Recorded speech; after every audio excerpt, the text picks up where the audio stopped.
we're going to be looking at today is our time differences. And this becomes quite important in this sort of topic.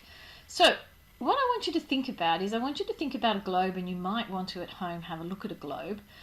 And I want you to think about, say here, the 123 degrees east longitude.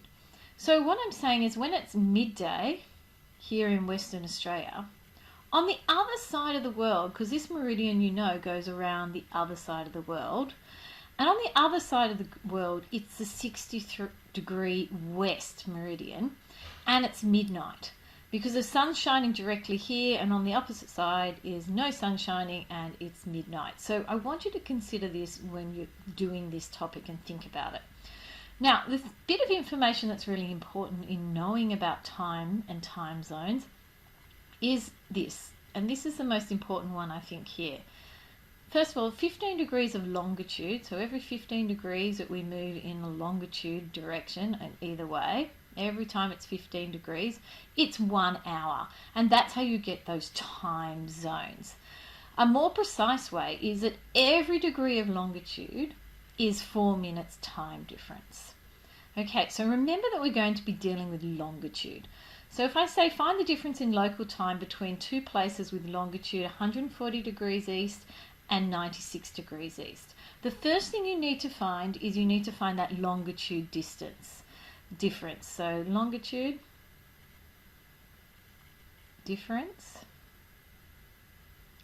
So not just difference. So having a look at it, we're both on the same side, and we know from all the work we've done so far is that we're going to have to subtract those longitude differences, and we're going to get 44 degrees.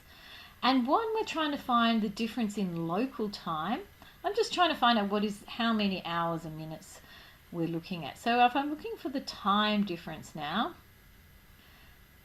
so for time difference, we know that every degree we have is 4 minutes. So I'm going to multiply that by 4, and I get 176 minutes. Now that's in minutes. It's probably not a good representation, so I'm going to divide it by 60 to change it into hours and minutes. And if I do that and look at it on my calculator, I'm going to get 2 hours and 56 minutes. And it might be a good idea to use your bubble key because we don't need those seconds in there. So if I was to do the next question then, some of you might want to pause the video and work it out yourself. We've got west and east, so they're on different sides of the prime meridian, so we know that we have to add them. So we're going to add 30 and 28 to get our longitude difference. So I should probably write that, longitude difference.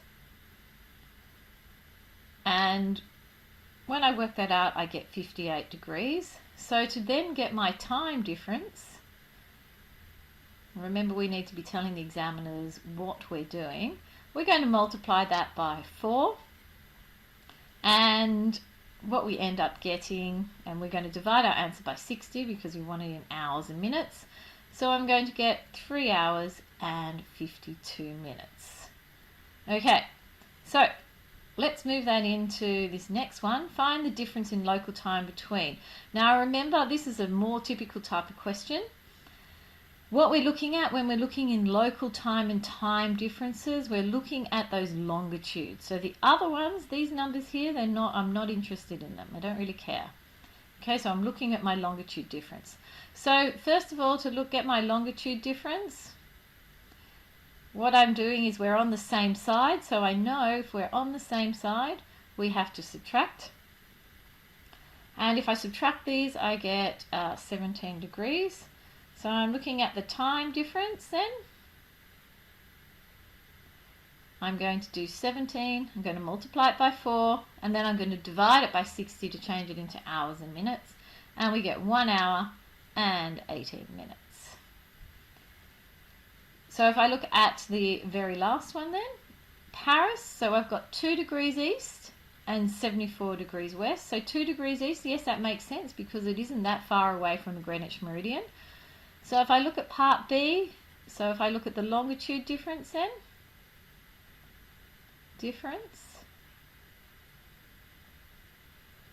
we're on opposite sides, so that means I need to add them together.